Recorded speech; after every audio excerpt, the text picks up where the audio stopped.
Usually it's to get better fruit and quicker, and a specific cultivar of fruit.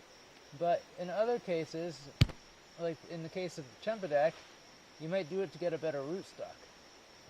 So chempedak is known to have a weak rootstock. If you plant a lot of chempedak trees from seed, depending on your climate, there's a good chance that a lot of them will die naturally. They just have weak. This is a genetic defect they have. Now, some people will say they plant chempedak just fine. Like a guy in Australia is like, I got tons of chempedak planted from seed, and they're all just fine. So that's fine. That's great. Good for him. But for most people, they're going to have problems with chempedaks dying because of weak rootstocks, because not everyone is that lucky.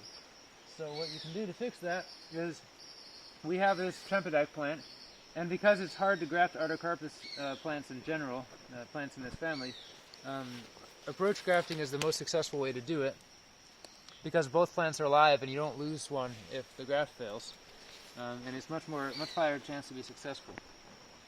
And basically we took a jackfruit rootstock, and we're taking a branch from the chempedak. This is a grafted chempedak that we got from Jim West's neighbors. So we kind of cut the bark off and stuck the branch from the chempedak onto the rootstock of the jackfruit. So what's going to happen is they're going to kind of meld together, and eventually they're going to kind of become one plant. We're going to cut off here from the mother plant the connection, and we're going to cut off here the rest of the rootstock of the jackfruit, and it's going to become a jackfruit rootstock with the chempedak scion attached to it. So one of the most important tools you can have with you when you're doing stuff like this is a pair of pruning shears. This is high quality Falco, Swiss made. And well, I know this graft has been here for a while, and it's probably pretty successful inside here. It's been here for a while. So what I'm going to do is first I'm going to start cutting off the top of the rootstock, and then I'm going to cut like halfway through the approach graft, the scion that's coming from the mother plant. I'm going to get it used to the fact that it's going to die soon.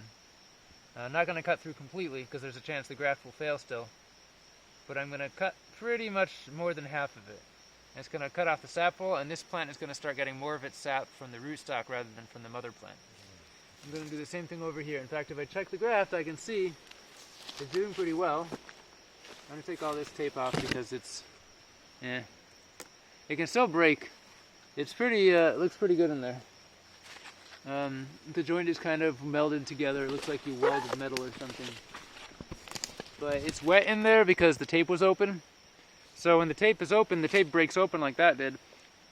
I can either cause the graft joint to dry out before it seals, before it mates together, which is not good because then you just get dry rot on both surfaces and the graft fails.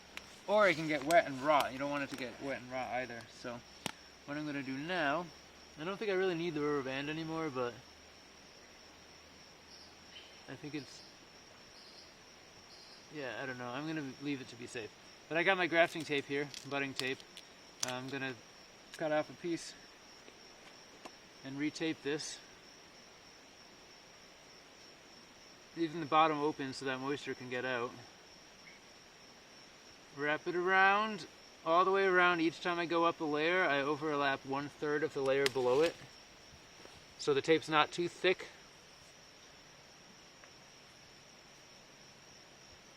Eventually the tape will break away on its own. Now I'm at the top, break it off.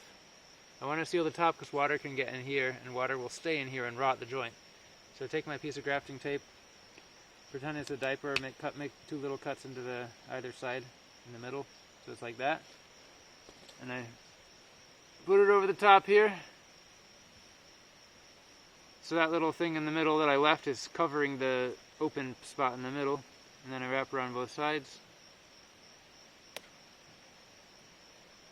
Again, kind of like a diaper, and now you're good.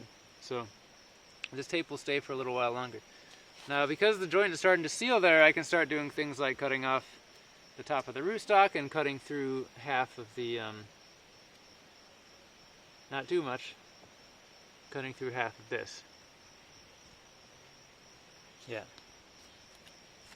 Hopefully, these will be successful. Now, the danger with approach grafts in the field is the pots can dry out really easily, especially if you get a few sunny days. That's all it takes for these to totally dry out and this part dies. So we're hopefully trying to remember to keep these watered on sunny days so that the grafts are successful. Yeah, and then we'll have 2 new grafted chempedak plants, and then we can keep going. And it's tricky to do them higher up when the tree doesn't have any low branches. Then you have to put like lawn chairs or stands or hang them from the branches and stuff like that. I want to start trying to do that because I think that might be better than trying to do bud grafts of jackfruit in the nursery, and chempedak has been very unsuccessful so far. We just aren't good enough to be able to do that successfully. So now let's move on to